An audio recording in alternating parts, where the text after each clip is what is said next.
perlu saya ingatkan kepada antum sebagai talabatul ilm, kepada seluruh yang hadir, ikhwan dan akhwat, semuanya perhatikan bahwa kita nuntut ilmu ini agar kita takut kepada Allah. Itu antum harus ingat itu.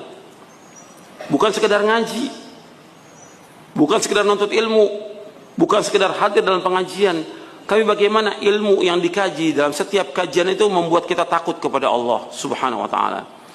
Maka dikatakan oleh Imam Ahmad bin Hanbal, sebagaimana dinukil oleh Imam Ibn Rajab Al-Hambali dalam kitabnya Fadlu Ilmi Salaf, kata Imam Ahmad bahwa yang dikatakan ilmu khasyatullah, ilmu itu takut kepada Allah.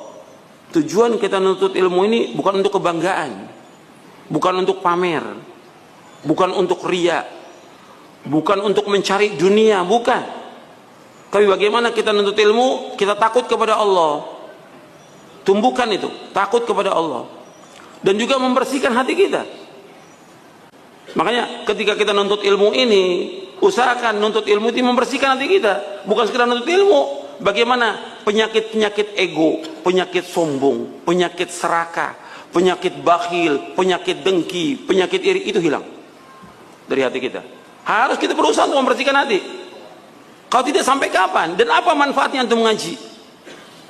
Antum dulu ngaji ilmu, ngaji berapa kitab antum baca, tapi hati ini nggak bersih, kotor, dengki pada orang, selalu benci pada orang, suudzon kepada orang, serakah kepada dunia. Nggak ada manfaatnya pengajian itu. Yang kedua, membuat kita ini takut kepada Allah. Kan Allah menyuruh Nabi Musa, faqul hal laka ila an tazakka wa ahdiyaka ila rabbika fatakhsha. Aku tunjukin engkau kepada Allah agar engkau takut kepada Allah. Timbul rasa takut kita kepada Allah. Bukan ngaji tetap aja masih berbuat maksiat, masih makan riba, masih muamalah yang enggak benar. Berarti enggak ada asar pengajian itu. Mesti ada asar takut kepada Allah SWT, takut.